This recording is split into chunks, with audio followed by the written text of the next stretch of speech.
Vida Pública. Bem-vindos à Vida Pública. Realizado pela Fundação Baldino do Amaral, TV Jornal Cruzeiro do Sul e TV Com, este é um espaço democrático de reflexão e troca de ideias sobre os assuntos que, mesmo sem que se perceba, influenciam a vida de cada pessoa. Nossos projetos de vida, nossas esperanças, tudo aquilo que sonhamos para nós, para a nossa cidade e nosso país, passa pela esfera da vida pública. Espaço aberto à pluralidade, Vida Pública é um debate permanente sobre a realidade que nos cerca, para o qual estão convidados você, telespectador, e aqui, em nosso estúdio, todos os que têm alguma coisa importante a dizer. E a palavra hoje está com a deputada estadual pela região de Sorocaba, Maria Lúcia Amari, eleita pelo Partido da Social Democracia Brasileira, o PSDB. Maria Lúcia Amari é a terceira de 4 irmãs, nascidas na cidade de Santos. Professora e advogada, filiou-se ao PSDB em 1991. Foi eleita presidente do partido na cidade de Sorocaba em 1995 e reeleita em 2013. Entre os anos de 2013 e 2010, Maria Lúcia foi presidente do Secretariado Estadual das Mulheres Tucanas e vice-presidente do Secretariado Nacional. No ano de 2008, foi líder da bancada do PSDB na Assembleia Legislativa e vice-líder do governo. Exemplo de liderança e presença feminina no cenário político do país, a deputada recebeu a medalha Ruth Cardoso, uma das mais importantes homenagens a quem dedica sua vida à luta pelos direitos das mulheres. Recebeu também a medalha Lauro Ribas Braga, pelo Rotary Clube de São Paulo, a medalha Amigo da Marinha e o colar evocativo do Jubileu de Brilhante da Revolução Constitucionalista de 1932, pelo Instituto Histórico, Geográfico e Genealógico de Sorocaba. Maria Lúcia foi agraciada ainda com o selo SENAC pela implantação do Programa de Educação para o Trabalho e foi condecorada com a medalha Brigadeiro Tobias, a mais importante da Polícia Militar, pela atuação no Programa Educacional de Resistência às Drogas e à Violência, o PROERD. A deputada também recebeu o Troféu João de Camargo, entregue a pessoas que se destacaram no trabalho social, e o Prêmio Baltazar Fernandes pela contribuição com o desenvolvimento da cidade de Sorocaba. Além disso, recebeu ainda títulos de cidadã em 17 cidades, incluídas aí Sorocaba e Votorantim. Deputada, seja muito bem-vinda aqui ao Vida Pública de hoje. Obrigada pela oportunidade de estar aqui falando um pouco sobre o nosso mandato.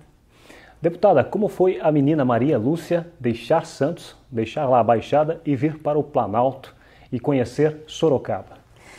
Na verdade, quando eu saí de Santos, que eu tinha feito Faculdade Católica de Direito em Santos, e vim para São Paulo para exercer a profissão como advogada. Trabalhei em algumas empresas de porte, algumas empresas nacionais, outras empresas internacionais, multinacionais, e fiquei quase 18 anos morando em São Paulo e fazendo mestrado em Direito Administrativo e Constitucional, que eram 2 matérias que eu tinha mais afinidade.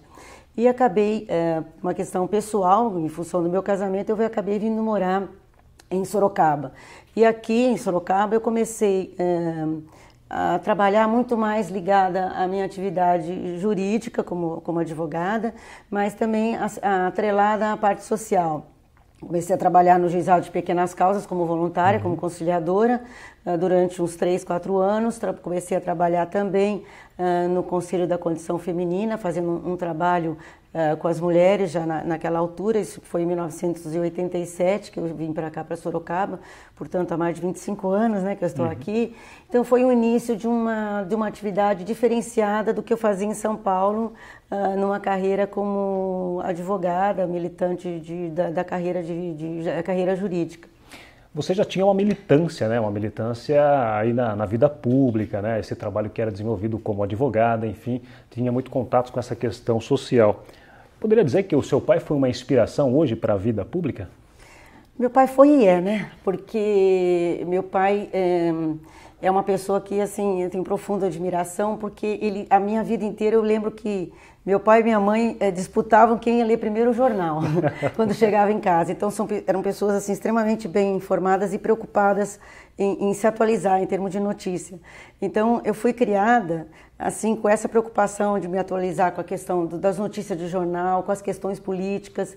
Então isso era um assunto que até hoje com meu pai, nós conversamos sobre política. Então, acho que isso ajuda também a te estimular a você participar do processo como cidadã mesmo. Mas acho que é importante essa formação que você tem, que já vem de família, para você construir alguns conceitos que são fundamentais, tanto para a vida pessoal quanto para a vida pública. Eu acho que eles norteiam o seu caminhar. E, para quem não sabe, o pai da deputada já completou um século de vida, é isso, deputada? Completou um século de vida em junho, é uma pessoa extremamente lúcida. O primeiro jornal que ele leu é o Cruzeiro do Sul.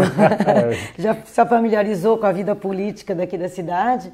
E é uma pessoa assim que lê 3 jornais por dia, conversa, discute política, assim, extremamente lúcida. Eu acho que ele tem um papel muito importante na minha vida. Como foi o contato com o partido, com o PSDB em Sorocaba? Já existia o partido? Bom, na verdade, assim, eu sempre tive profunda admiração pelo Franco Montoro, porque ele, quando eu fiz mestrado, ele ainda dava aula na PUC, em São Paulo, Mário Covas, eu tinha profunda admiração por esses políticos que tinham acabado de construir o PSDB por força do descontentamento com o antigo PMDB. Então, eu comecei tinha essa tendência ligada à social-democracia. E quando começou, na época, a preocupação com uma campanha política para o PSDB, e eu me filiei, o partido naquela época não era um partido estruturado, estava começando aqui na cidade de Sorocaba, e eu me filiei bem no começo do partido, acho que no segundo ano que ele estava constituído aqui na cidade de Sorocaba, e acabei exercendo uma militância, porque logo em 92 nós tivemos uma candidatura majoritária para prefeito de Sorocaba, e eu acabei... por força de um partido não estruturado, eu tive que acabar participando ativamente da campanha política, da organização do partido, da estruturação partidária, então, desde o começo. Então, é um partido que eu estou desde 91, estou até hoje. Então, assim, nós ajudamos, de certa forma, a construir o partido na cidade de Sorocaba. E claro, quando primeira-dama aqui em Sorocaba teve uma atuação muito próxima às entidades. Como que foi esse trabalho junto ao Fundo Social de Solidariedade, deputada? Bom, eu fiquei 8 anos à frente do Fundo Social de Solidariedade de Sorocaba, eu procurei me dedicar, eu era uma das primeiras pessoas a chegar e uma das últimas a sair, tive um grupo de voluntárias bastante atuante. Quando eu ingressei no Fundo Social, nós tínhamos ainda poucos grupos da terceira idade, tinham 2 ou 3 que estavam começando a se organizar, então ajudamos quando eu saí tinham acho que 28 já grupos organizados, participamos de várias campanhas importantes aqui na cidade de Sorocaba, então eu procurei assim fazer a minha parte, né, na área social. Eu acho que quando você faz um trabalho, constrói um trabalho positivo, o chamamento da sociedade civil fica mais fácil. Que as pessoas reconhecem você como uma estimuladora de ação social. Então, a sociedade de Sorocaba é uma das cidades mais beneméritas do Brasil, né? Que tem um maior número de entidades sociais. Então, solidariedade, né? Isso é do sorocabano. Então, assim, não foi difícil trabalhar na área social, não pelos problemas que existem e infelizmente vão continuar existindo, mas assim, a sociedade civil organizada de Sorocaba, ela estimula você a ter uma participação mais ativa. E claro, hoje você está no 3º mandato como deputada estadual na Assembleia Legislativa aqui no estado de São Paulo. Como foi esse seu primeiro contato para ser deputada? Quando foi o chamamento do partido? Na verdade, foi em 98, o partido tinha um candidato a deputado estadual, na época que, faltando 3 meses para a campanha, ele achou que não deveria sair e o PSDB, nós temos o prefeito de Sorocaba do PSDB, não seria lógico para um partido no governo, né, não ter uma candidatura a deputado estadual. Então, na época, eu tive que entrar na campanha, me pedindo que eu saísse candidata estadual. Já considerando todo aquele trabalho que você já tinha feito, né? Exatamente. Só que na primeira vez que eu saí, em 98, eu não consegui me eleger, fiquei como suplente. E depois, na segunda vez que eu saí candidata, já passou a ser uma candidatura natural, porque eu já tinha testado as urnas. Aí fui eleita na primeira vez, reeleita na segunda.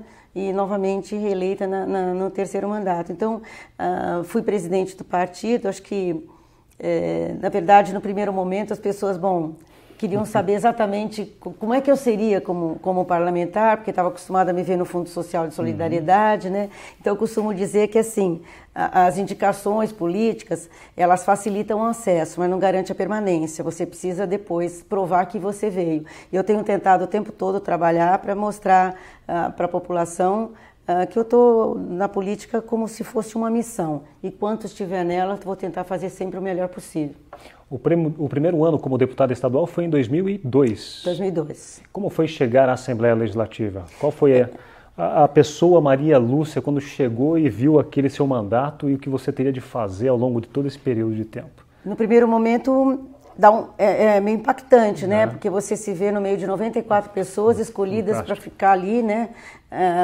Não no sentido da vaidade, mas é um privilégio, uma responsabilidade muito grande, porque você está representando uma região do Porte de Sorocaba e você tem que se preocupar, principalmente mulher, né? Precisa trabalhar o triplo para mostrar metade, né?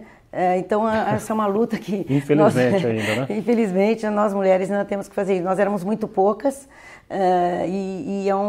no primeiro momento, você se preocupa, né? Poxa, como é que eu vou conduzir meu mandato? Como é que eu posso fazer isso da melhor maneira possível? Porque eu não tinha nenhuma experiência legislativa. Então, mas foi, assim, extremamente importante a minha formação jurídica. Eu acho que contribuiu muito para que nós pudéssemos ter uma familiaridade com a questão legislativa. E a questão política é uma coisa que vai acontecendo naturalmente. Você vai se articulando, você vai chegando, você vai se aproximando. Eu acho que muito de valer das experiências de pessoas que você admira, que ajudam a construir assim, uma formação política que possa fazer com que você possa conduzir o seu mandato da melhor maneira possível. Quando lá na Assembleia Legislativa, quais segmentos você pensou em atuar? Por ser deputada de região, eu percebi de pronto que, além de eu me preocupar com a legislação focada na questão da mulher e na questão social, eu tinha que ser uma deputada globalizada e familiarizada com todos os tipos de segmento. Acho que, enquanto políticos, nós temos obrigação de ter um mínimo de conhecimento, minimamente estar preparados para exercer esse mandato com conhecimento de várias áreas. O ano retrasado, eu fui nomeada, por exemplo, relatora do orçamento do Estado de São Paulo. No primeiro momento, é impactante, porque é uma responsabilidade muito grande. Na época, o orçamento era de 172 bilhões de reais, hoje está em 188 bilhões. Então, foi não tinha nunca feito, trabalhado nessa questão de orçamento, então me debrucei, fiquei 2 dias ininterruptos trabalhando em cima disso, para me familiarizar com o orçamento do Estado. Então, eu aprendi muito, né, para poder fazer, como é que nós vamos fazer esse orçamento, nas emendas, nas subemendas, como é que nós vamos distribuir o orçamento do Estado. Foi uma responsabilidade muito grande, mas eu acho que nós, deputados, temos que estar o tempo todo nos atualizando, nos aperfeiçoando, procurando ler muito, para se atualizar muito, e estar sabendo exatamente tudo o que está acontecendo, porque a informação é fundamental. Nós estamos na época do conhecimento, é uma fase de conhecimento. Acho que nós temos que estar muito atentas ao que está acontecendo ao redor de todos nós. Existem critérios para se propor as emendas ao orçamento? Existe, né? Na verdade, assim, o orçamento, você tem que se preocupar em transmitir naquele orçamento a expectativa, não só do Estado de São Paulo, mas você não pode esquecer de focar a sua região, né? As prioridades da sua região. Então, na época que eu fui relatora, nós começamos a trabalhar de uma forma inédita na questão de emendas regionais, que era uma questão extremamente importante para a nossa região, e naquele momento também eu inovei no sentido de incluir cada deputado as suas emendas para a sua região, que fizessem parte, anexados ao orçamento do Estado, que elas ficassem na internet de uma forma transparente para saber cada deputado para onde ele mandou, quanto mandou, para que a sociedade possa fiscalizar o seu deputado e também fiscalizar o seu prefeito, né? Eu acho que isso é importante, acho que essa transparência que nós políticos temos que ter para que a população você possa reconhecer o que você foi referendada pelas urnas. Então, eu acho que essa confiança que a população tem em você, essa esperança que deposita em você, você não pode nunca comprometer. É o retorno, né? É o retorno e assim, eu acho que quando você mexe com a expectativa de um povo, com a esperança de uma população, você tem um compromisso e o dever de cumprir as suas metas de uma forma responsável e ética e principalmente democrática, né? Ouvindo a população para não fazer aquilo que o deputado quer, mas aquilo que a população espera de você. Deputada, quem é o seu eleitor hoje? Existe um segmento que vota em você mais intensamente? Na verdade, eu posso dizer assim, nós temos mais ou menos uma avaliação de um quadro, porque esse perfil acaba mudando. Mas eu posso dizer com segurança que as mulheres ainda não estão votando nas mulheres na proporção que nós queremos, né? Nós somos 52% do eleitorado e nós continuamos tendo profundas dificuldades de identificar o eleitorado mulher exatamente atrelado às candidaturas femininas. Então, eu acho que ninguém consegue responder essa avaliação, mas eu percebo pelas avaliações que nós fizemos que os segmentos são bem diversificados, não tem preponderantemente um eleitor de tal a tal faixa. Eu acho que acaba meio que dividindo por vários, tanto em faixa etária quanto gênero. Certo. Com relação às mulheres, a participação, em termos numéricos, é claro, ainda é pequena. Aqui a deputada pode acreditar isso. Essa situação está mudando aos poucos? Percebe-se essa mudança ou ainda não? Eu acho que ela está muito insípida, porque, primeiro, nós não temos, a maioria dos empresários não investe em candidaturas femininas, né? Então, fica difícil para fazer uma campanha sem recursos financeiros. A mulher tem a preocupação, porque a mulher, quando vai para a vida pública, ela fica muito exposta. E muitas vezes, se a família não apoia ou a família não participa desse processo, fica uma questão difícil. Outro problema, a mulher tem tripla jornada de trabalho, né? A mulher precisa conciliar todas as jornadas que ela tem, mais a vida pública.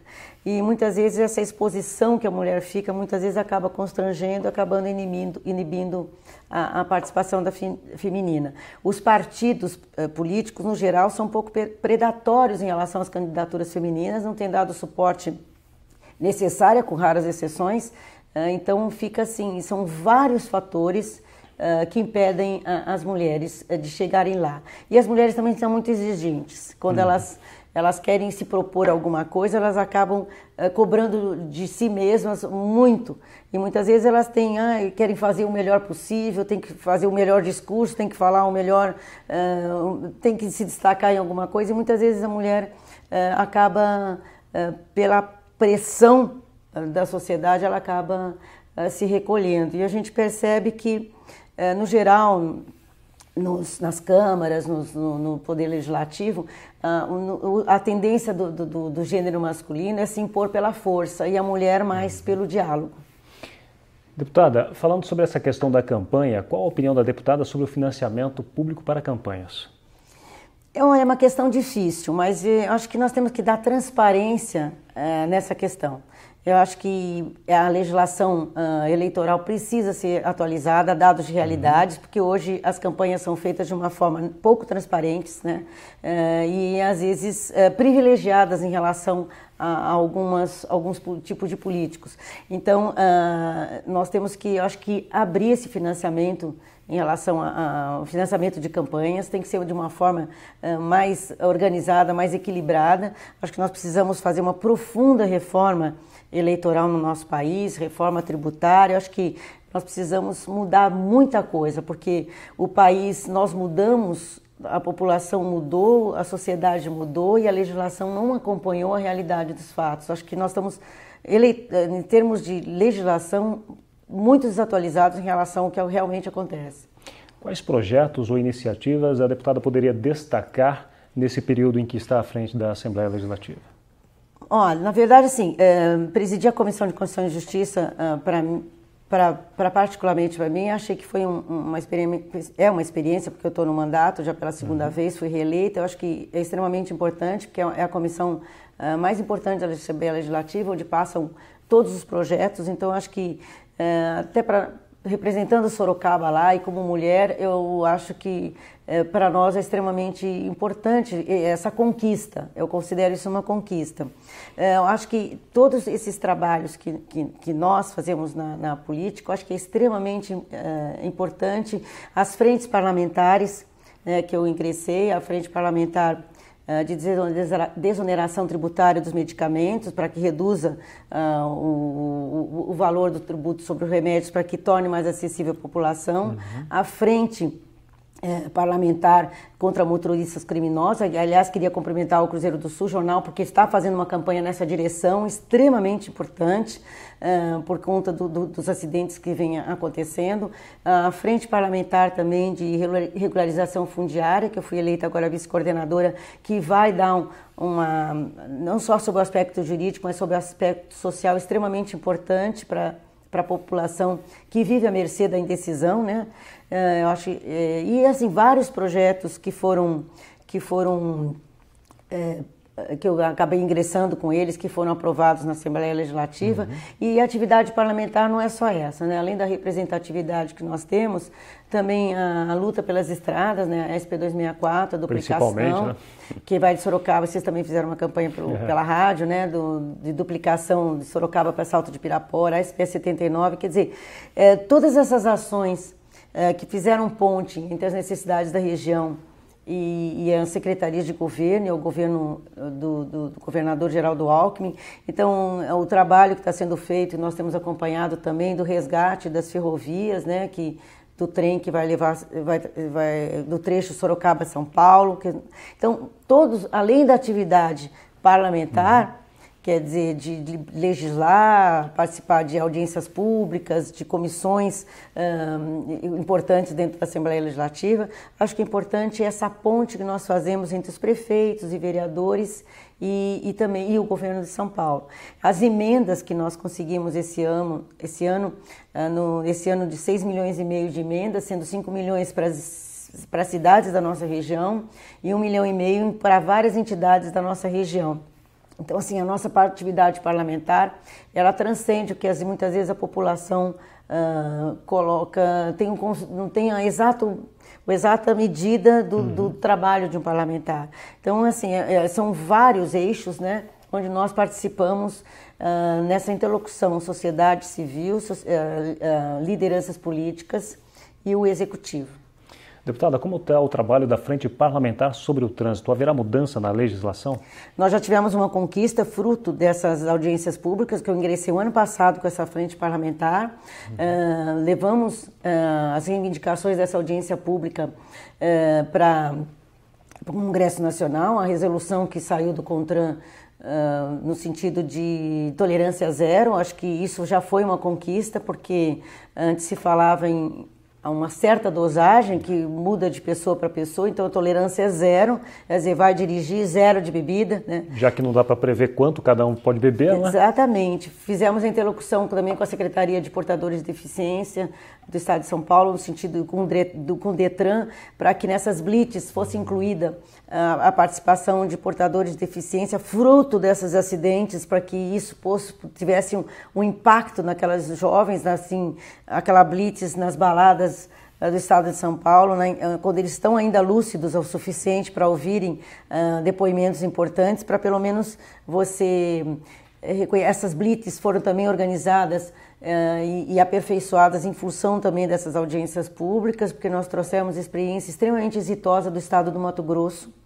onde os juízes de lá aplicam a pena máxima e não a pena mínima, né? E nós, nessas audiências, fizemos questão que o Tribunal de Justiça de São Paulo participasse, para que os juízes, no sentido de ao atribuir a pena, desse a pena máxima, para que isso fosse também uma forma de mostrar que não tem só impunidade nesse país, começando pelo Estado de São Paulo. Então, o Ministério Público do Mato Grosso tem exercido um papel extremamente importante. A transformação do crime de doloso para culposo. Então, acho que essas ações que são decorrentes dessas discussões, desses debates, porque não é de iniciativa do Legislativo, é de iniciativa do Executivo. Mas, ao terminarmos essa frente parlamentar, nós esperamos propor medidas legislativas, educativas, paliativas, institucionais, de sorte que nós possamos, pelo menos, diminuir o número de acidentes provocados por álcool, drogas e pela velocidade. Nessa questão das bebidas, para menores de 18 anos, é possível avaliar se está acontecendo a venda ou não? A fiscalização ainda é muito frágil em relação à necessidade. Sim. Eu tenho um projeto aprovado nessa direção já há 4, 5 anos atrás, se não me engano. Esse projeto foi aprovado no sentido de caçar o estabelecimento que for flagrado vendendo bebida alcoólica para menores de idades, mas nós ainda não temos uma fiscalização adequada para que nós possamos diminuir, porque muitas vezes o maior de idade adquire a bebida, né, e acaba entregando para os menores de idade. Mas nós observamos, isso foi testes feitos, né, que ainda os lugares onde vendem bebidas alcoólicas não estão exigindo identidade para demonstrar que aquele jovem não tem a idade, não é maior de idade. Então isso ainda acho que nosso país ainda tem a questão da impunidade, ainda está muito flagrante, que ela ainda ocorre de uma forma extremamente grave, né? E as leis são muito brandas em relação aos crimes que a gente tem assistido. Eu chamo de crime porque quem sai com um veículo alcoolizado assume sim o risco de matar. Então são coisas que vêm acontecendo ainda, que ainda há muito a fazer. Deputada, estamos já caminhando para o final do nosso programa. Para este ano de 2014, quais as suas prioridades? Como ficam as eleições deste ano? Bom, em termos assim do mandato em si, eu espero continuar dentro da Comissão de Constituição e Justiça, votando o número de projetos, que como nós terminamos o ano zerando todos os projetos, todos que tiveram ingresso tiveram sua decisão na Comissão de Constituição e Justiça na última reunião. Espero que nós possamos continuar decidindo sem interferência de questão partidária. Espero que não haja nenhuma redução do nosso ritmo por força das campanhas eleitorais, e no sentido das campanhas eleitorais aqui na nossa região, estou caminhando por decisão partidária para que saia a deputada estadual para tentar o 4º mandato. Então estamos nos organizando para que esse fato aconteça o ano que vem, mas paralelamente, sem prejuízo do trabalho parlamentar, né, que as campanhas não venham atrapalhar o atendimento da população. A reeleição de Geraldo Alckmin será tranquila? Nenhuma eleição é tranquila, mas nós esperamos que, por todo o trabalho que ele vem demonstrado na nossa região, no estado de São Paulo, pela ética, pela seriedade, pelo modelo de estadista que o governador Alckmin tem feito, uma pessoa transparente, que tem um legado para nós analisarmos do ponto de vista ético, né? Uma pessoa que tem a ficha limpa, tenha demonstrado politicamente, tem ido nas menores cidades do estado de São Paulo. Nós esperamos que a população possa reconhecer esse trabalho, porque nós hoje estamos vivendo num emaranhado de corrupção, e nós podemos continuar vendo o governador Geraldo Alckmin dentro de uma imagem de seriedade. Eu acho que isso é a população que deveria reconhecer isso nas urnas, mas vamos trabalhar para que isso aconteça. Nós temos o pré-candidato a presidente pelo PSDB, que é o senador Écio Neves, que esteve recentemente em Sorocaba, e a candidatura minha estadual e a do Dr. Vitor Lippe, a federal. Não vamos lançar mais do que um deputado estadual e um deputado federal, porque nós já tivemos uma resposta ruim na última eleição. Faz falta um deputado federal, porque a força política da nossa região, é representada pelo número de parlamentares. Então, nesse universo de uma região com 2 milhões de votos, quanto mais deputados da nossa região federal e estadual foram eleitos, mais força política teremos para reivindicar em nível federal e nível estadual. Deputada, muito obrigado pela participação no Vida Pública de hoje. Obrigada pelo convite. Eu agradeço a oportunidade de estar falando um pouco sobre o nosso mandato, aproveitar para desejar um ano novo de muita esperança, de muita paz, porque eu acho que é isso que o mundo está precisando. É verdade. O Vida Pública de hoje conversou com a deputada estadual pela região de Sorocaba, Maria Lúcia Amari, eleita pelo Partido da Social Democracia Brasileira, o PSDB. O programa Vida Pública pode ser assistido no canal de vídeos do portal Cruzeiro do Sul em www.cruzeirodosul.inf.br, na TV Com, canal 7 da NET, TV Votorantim, canal 10 e TV Comunitária, canal 3 pela Supermídia. Agradecemos também a participação da nossa equipe de produção, o diretor de produção José Carlos Finez e o editor-geral Ednilson Jodar Lopes. O Vida Pública de hoje fica por aqui. Até o próximo.